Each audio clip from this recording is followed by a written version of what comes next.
Welcome to my easy biology class. আজকে আমরা class 9 এর সাজেস্টিভ কিছু কোশ্চেন নিয়ে আলোচনা করব। তোমরা জানো ওয়েস্ট বেঙ্গল বোর্ডের ফার্স্ট সেমিটিভ এক্সাম চলে এসেছে, সেই কারণে আমরা আজকে ফার্স্ট অধ্যায়ের কিছু সাজেস্টিভ কোশ্চেন নিয়ে আমরা আলোচনা করি।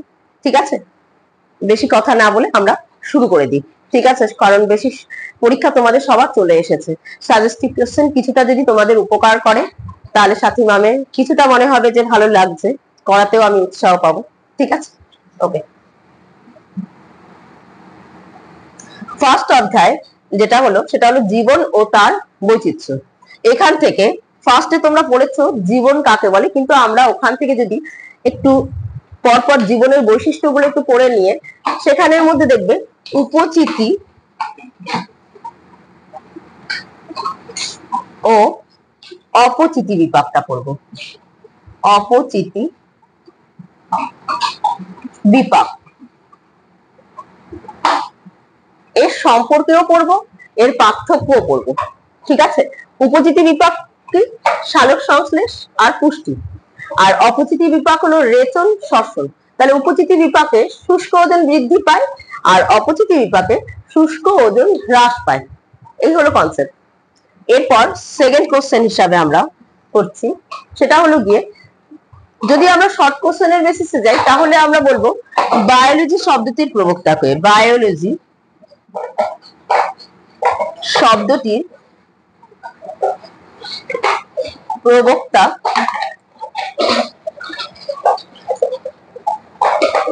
আমরা শর্টে লিখলাম ল্যামার্ক, কিন্তু ওনার পুরো নাম হলো জ্যা ব্যাপটিস্ট দা মনেট ল্যামার্ক। জ্যা ব্যাপটিস্ট দা মনেট ল্যামার্ক। ঠিক আছে, 3 নাম্বার উদ্ভিদ বিদ্যার জনক। উদ্ভিদ বিদ্যার জনক। উদ্ভিদ বিদ্যার জনক কে রয়েছে? উদ্ভিদ বিদ্যার জনক হলো থিওফ্রাস্টাস। ঠিক আছে, আমি এখানে লিখে দিচ্ছি থিওফ্রাস্টাস। থিওফ্রাস্টাস,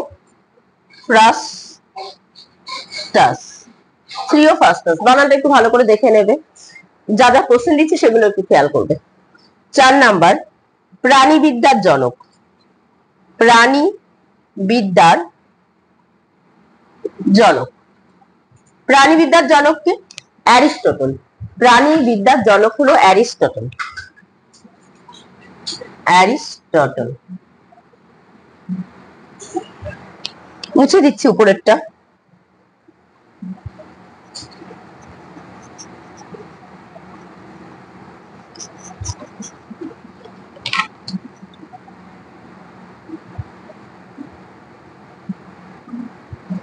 দেখো এরপরে হলো গিয়ে ট্যাক্সোনমি।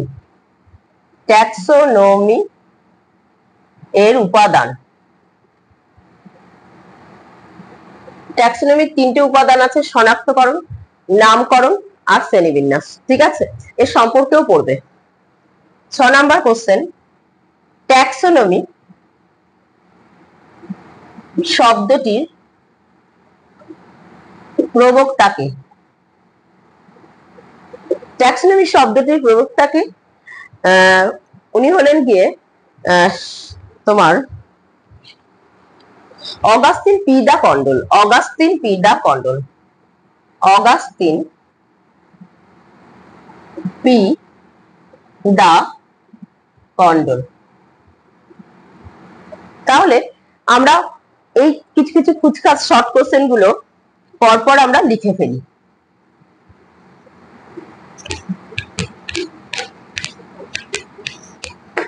তারপর 7 নাম্বার 5টি রাজ্য।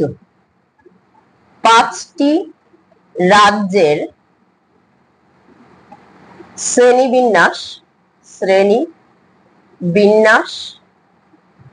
করেন কে? আমরা অ্যান্সার লিখব বিজ্ঞানী হুইটকার। বিজ্ঞানী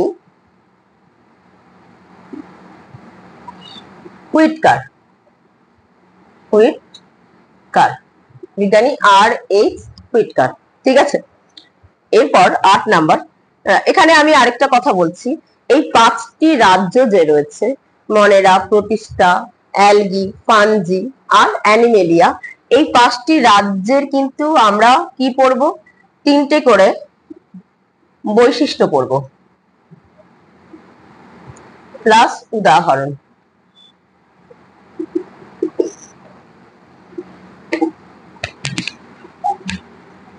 এর পরের কোশ্চেন, শর্ট কোশ্চেনই আছে, দ্বিপদ নামকরণ। দ্বিপদ নামকরণের জনক কে? দ্বিপদ নামকরণের জনক কে রয়েছে? বিজ্ঞানী ক্যারোলাস লিনিয়াস। বিজ্ঞানী ক্যারোলাস লিনিয়াস। এরপরে আমরা চলে যাচ্ছি, এই দ্বিপদ নামকরণ কাকে বলে আমরা পড়ে নেব। দ্বিপদ নামকরণের সবচেয়ে খুব ইম্পর্টেন্ট একটা কোশ্চেন, দ্বিপদ নামকরণের নিয়মাবলী। দ্বিপদ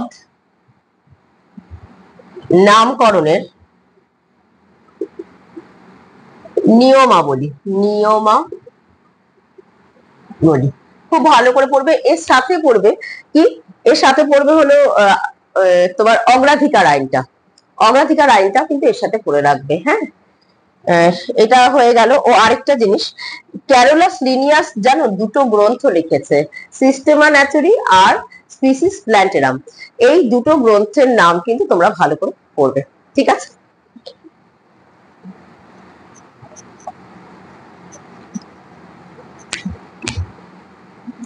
একটা খুব ইম্পর্টেন্ট কোশ্চেন যেটা সব স্কুলে মোটামুটি আসে, সেটা হলো আধুনিক 11 আধুনিক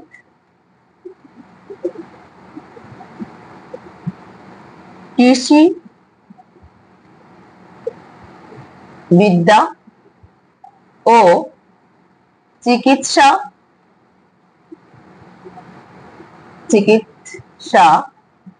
বিদ্যার উপর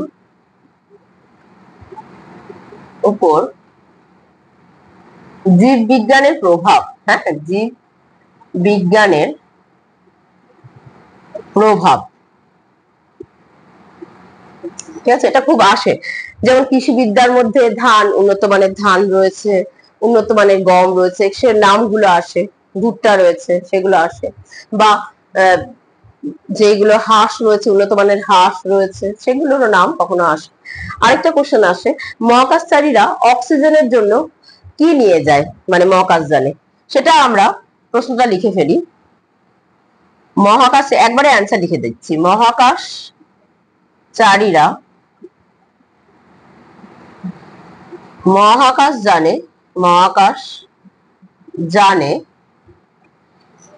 এককোষী শৈবাল কি নিয়ে যাচ্ছে? ক্লোরেল্লা কিসের জন্য নিয়ে যাচ্ছে?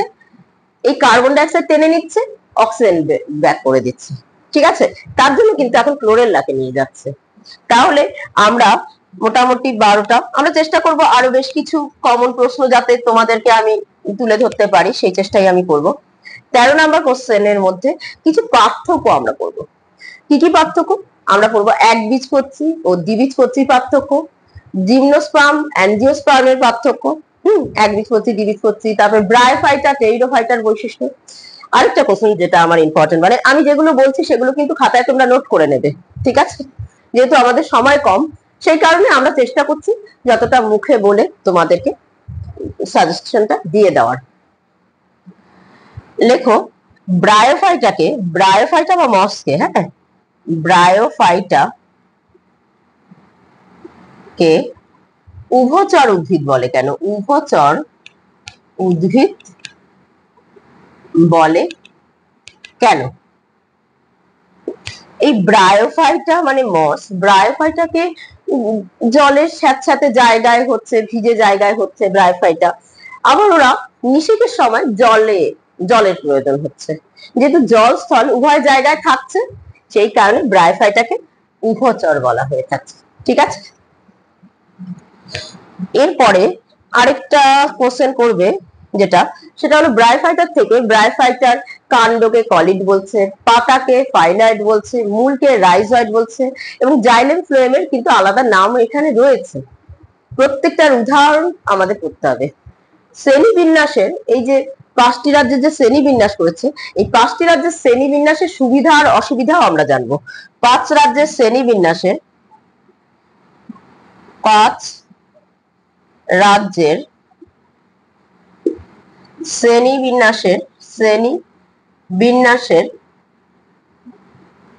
সুবিধা ও অসুবিধা।